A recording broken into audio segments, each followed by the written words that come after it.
प्रभु के प्यारे भर लो मन की झोलियाँ,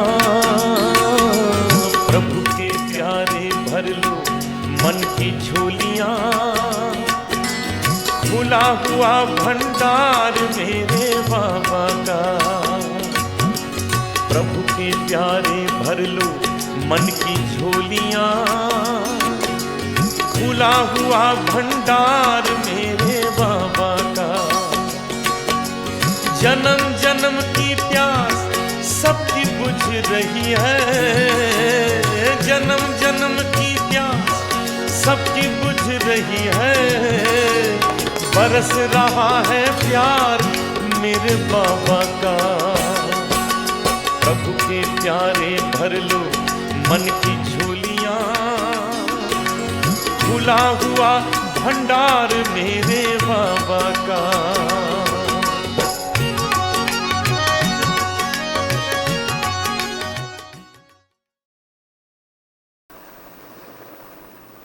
ओम शांति। कल प्यारे बाबा ने याद कराया कि मैं वृक्ष का पति बृहस्पति की दशा आप पर बैठाता हूँ, आप सदा सुख के अधिकारी बन जाते हो।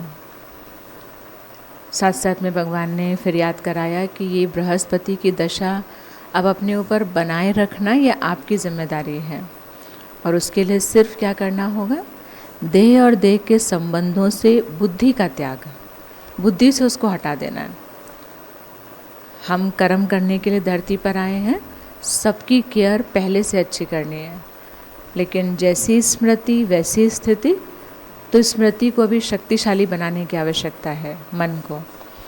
तो सर्वशक्तिमान परमात्मा की याद जितनी रहेगी, जितना आत्मिक स्थिति में रहेंगे, बृहस्पति की दशा उतनी हमारे ऊपर बनी रहेगी। कल का गीत था ओम नमः शिवाय, मैं आत्मा शिव जी को नमन करती हूँ। अपनी उन्नति के लिए अपना डेली डायरी नोट करनी, अपना चार्ट नोट करना है, स्पेशली याद का चार्ट। शिव बाबा ने हमें अपने बिजनेस का पार्टनर बनाया है, तो बस ईमानदारी से उनके साथ लग जाना है, क्योंकि वो हमारे साथ कभी बेईमानी नहीं करेंगे। वो तो हमें बिजनेस के थ्रू भी सब कुछ देने के लिए आए हैं। तो तन मन धन सबका सच्चे दिल से ट्रस्टी बन करके उनके साथ बिजनेस करना है। जब हम किसी की सेवा करते हैं, ज्ञान दान करते हैं, तो बहुत खुशी होती है, लेकिन अगर हम खुद की स्थिति का ध्यान नहीं रखते तो शक्ति नहीं आती है, और तभी विघ्न आने लगते हैं। कई बार तो अपनी ही माया हम क्रिएट कर लेते हैं, क्योंकि सेवा करें और खुद का ध्यान नहीं रखें तो वो अभिमान के रूप में भी कमज़ोरी बन जाता है। तो कल बाबा ने इसीलिए कहा, खुशी के साथ साथ शक्ति रूप भी बनो, अपनी स्थिति को भी शक्तिशाली बनाओ, तो आपकी लगन के आगे विघ्न तो ठहर भी नहीं पाएंगे। और विघ्न को तो भगवान ने कहा, परिस्थितियाँ तो शिक्षक हैं, उनसे घबराना नहीं है, बल्कि उनसे पाठ सीख करके प्रमोट होना है। और जितना पांडव अपनी रूहानी शान में रहेंगे, उतना यादवों की परेशानी, यानी जो बॉम्ब्स मिसाइल्स बना करके बैठे हुए हैं, उनकी परेशानी को हम दूर कर पाएंगे। तो ये प्यारे शिव बाबा के कल के विशेष रतन थे। आज हम बाबा की 10 जुलाई की मुरली सुनेंगे। मीठे बच्चे, शिव बाबा आए हैं तुम बच्चों की अविनाशी ज्ञान रत्नों से झोली भरने। हमारी बुद्धि रूपी झोली ऑलमोस्ट गार्बेज से भरी हुई थी। जजमेंटल बुद्धि में क्या होगा, ये ऐसा करते हैं, वो ऐसा करते हैं। तिजोरी में कोई कचरा भर करके रखे तो तिजोरी की वैल्यू ख़त्म कर दिए। तिजोरी बनाई जाती है हीरे जवाहरात, वैल्यूबल चीज़ें रखने के लिए। तो ऐसे ही बुद्धि भी हमारी तिजोरी है, झोली है। उस झोली को भगवान अब किससे भरने आए हैं, अविनाशी ज्ञान रत्नन। ऐसा नहीं कि सिर्फ ज्ञान ही ज्ञान, यही ज्ञान एक्चुअल में कन्वर्ट हो जाते हैं वो स्थूल रत्नों में भी। जिस समय जिस करेंसी की आवश्यकता होती है उस रूप में वो मिलती है। अभी हमें पैसे से ज़्यादा समझ की ज़रूरत है, तो अभी वो रत्न ज्ञान करेंसी के रूप में है। भविष्य में फिर वो जो हमें स्थूल पैसा चाहिए उसमें बदल जाते हैं। और एक एक रत्न लाखों रुपयों का है। ज्ञान का एक रत्न, जैसे ही कहा कि आप आत्मा हो, यानी मैं खुद ही सतोगुणी आत्मा हूँ, तब तो हम भिखारी से अधिकारी बन गए। शांति के लिए हम इधर उधर भटक रहे थे, लोगों ने प्लान कर लिया था, मन तो कर रहा है सब कुछ छोड़कर जंगल चले जाएं, यानी शांति के भिखारी हो गए थे। पता पड़ा मैं आत्मा हूँ, शिव बाबा सागर मेरे पिता है, अब हम शांति दाता बन चुके हैं, इसीलिए हर रतन लाखों रुपयों से भी ऊपर है।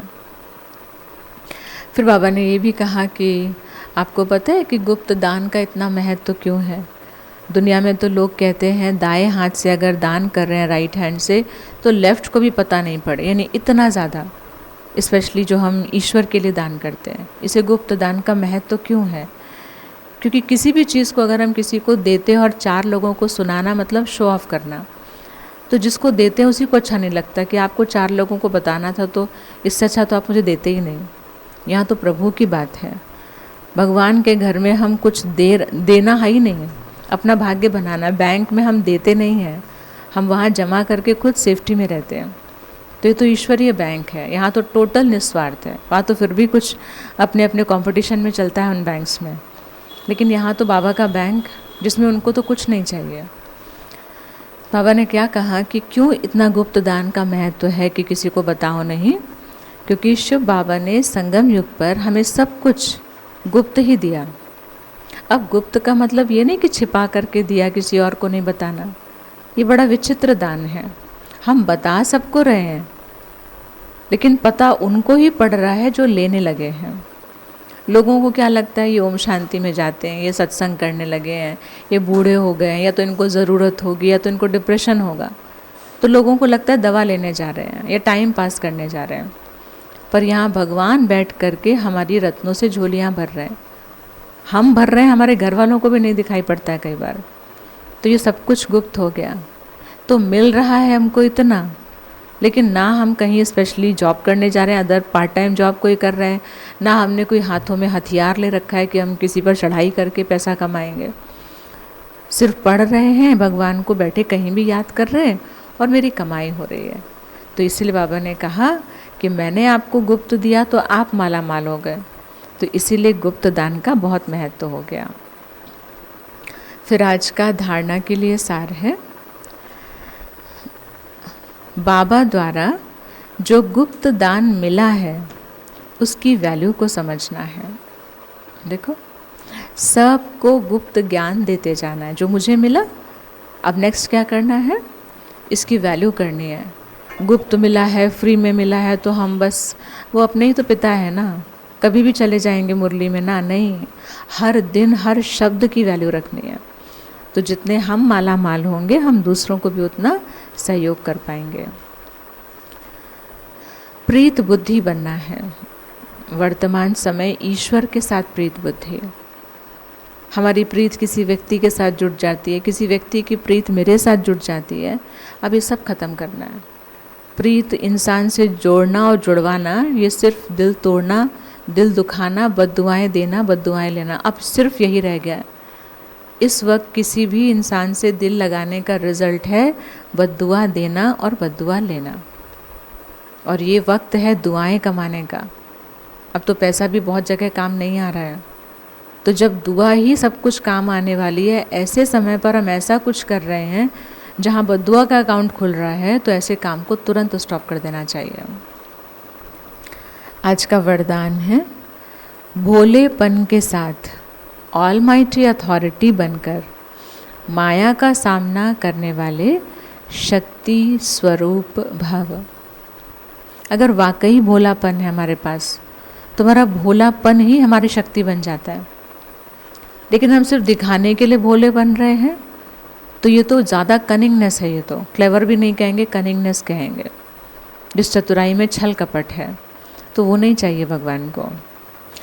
कभी कभी भोलापन बहुत भारी नुकसान कर देता है। सरलता भोला रूप धारण कर लेती है, लेकिन ऐसा भोला नहीं बनना जो सामना ही नहीं कर सको। सामने सुपनखा राक्षसी के रूप में आई, मोहने आई थी, फ्लर्ट करने आई थी। राम जी ने पहचान लिया, भोलापन दिखाया, लेकिन वो शक्ति का रूप दिखाया कि उसकी दोबारा हिम्मत नहीं पड़ी।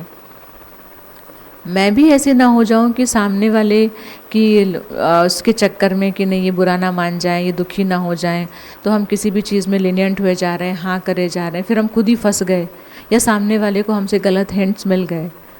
बाबा कहते ये भोलापन बहुत नुकसान करता है। सरलता के साथ समाने और सहन करने की भी शक्ति चाहिए। फिर सरलता है मेरे अंदर, लेकिन हम इतने भोले नहीं कि कहीं भी आकर कुछ भी बोल दिया। फिर दूसरा रूप ये भी है, किसी ने मेरे भले के लिए कुछ किया, मैंने कुछ अलग समझ करके उसे किसी तरह और पेश कर दिया। तो बाबा कहते ये सरलता जितनी उतना ही समाने का गुण, फिर सहन शक्ति का भी गुण।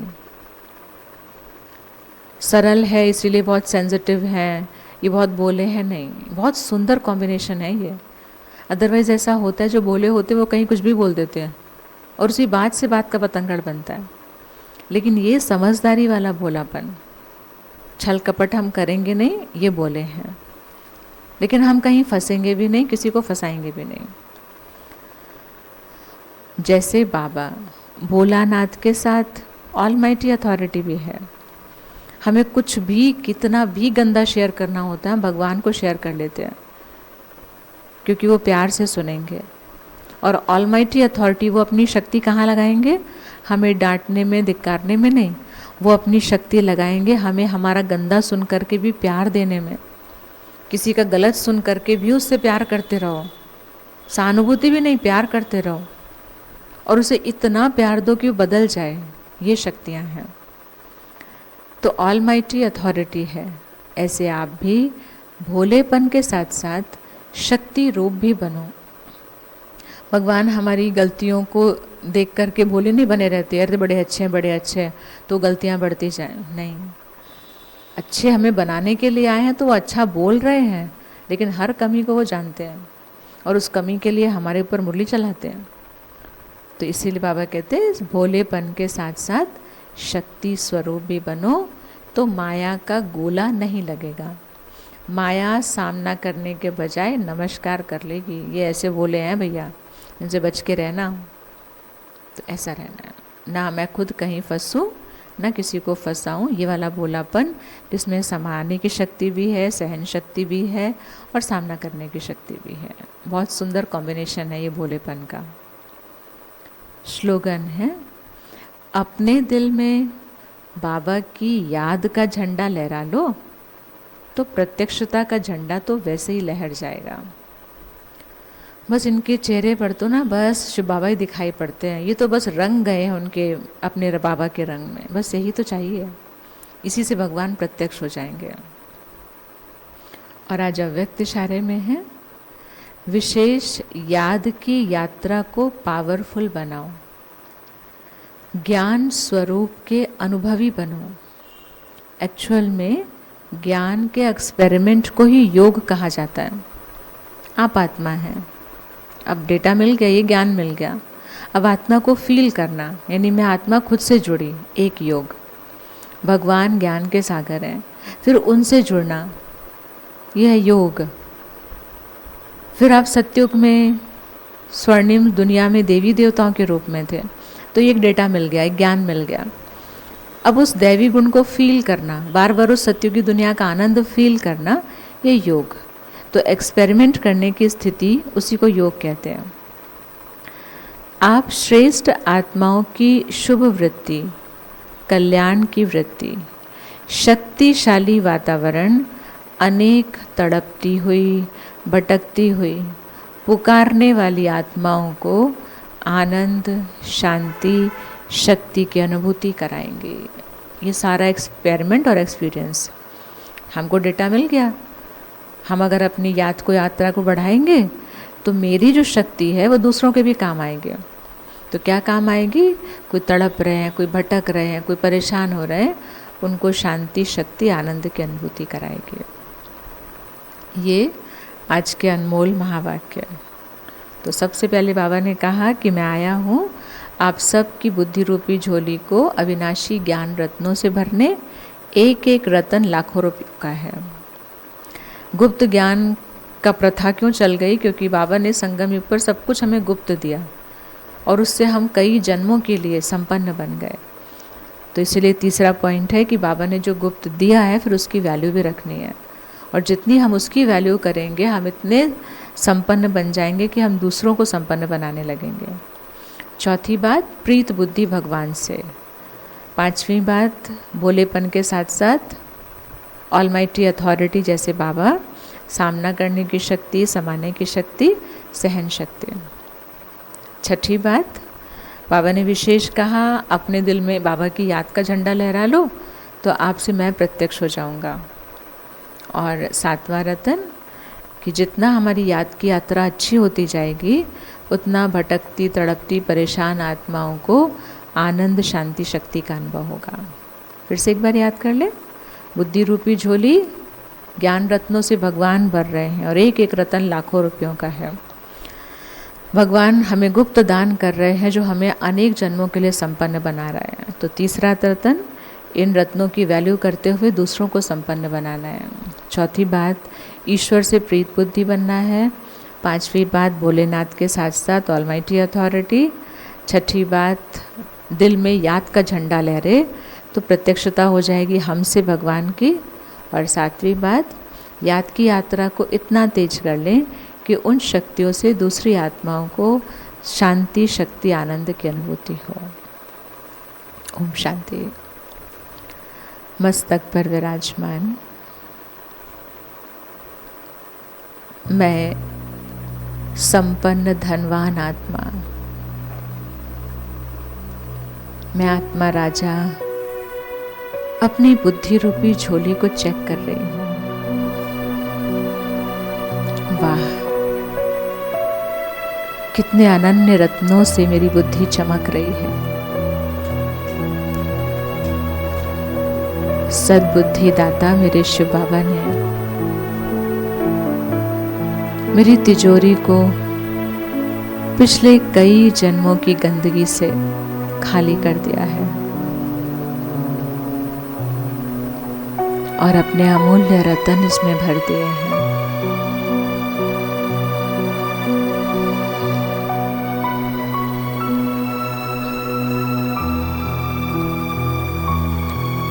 इन रत्नों से मन बुद्धि से मैं बिल्कुल हल्की हो गई हूँ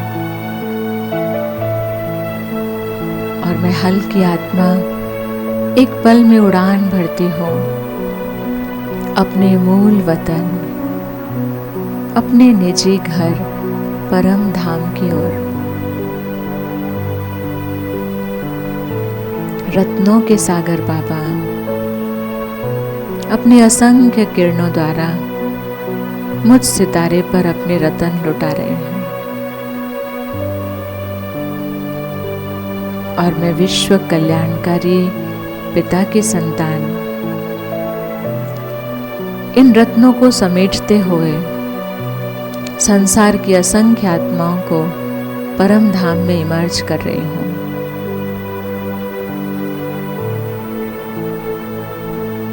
मेरे हर संकल्प को कैच करती हैं ये तड़पती भटकती आत्माएं, बाबा की शक्ति ने ऊपर खींच लेती है और हर एक आत्मा में मैं बाबा की दिव्य रतन भर रही हूँ।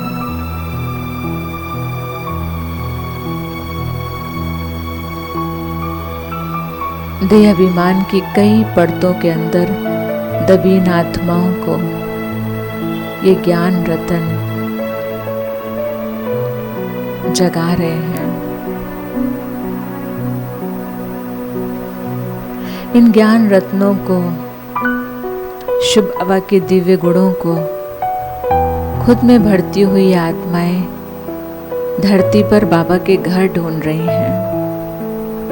कहाँ से आई थी वो लाइट, कहाँ से मिला था वो पल भर का आनंद। और वो सब आत्माएं अपने अपने शरीरों में जाकर बाबा के घरों में पहुंच रही हैं। पहुंचते ही अपने बाबा को पहचान रही हैं और अपने बाबा से अपना हक ले रही हैं। मैं दिल से बाबा के गीत गा रही हूँ वाह मेरे बाबा, आपका बारंबार शुक्रिया। मैं भरपूर आत्मा खुद भी वापस लौट आई हूँ अपने संगम युगी अति भाग्यशाली शरीर में, मस्तक पर आकर बैठ गई।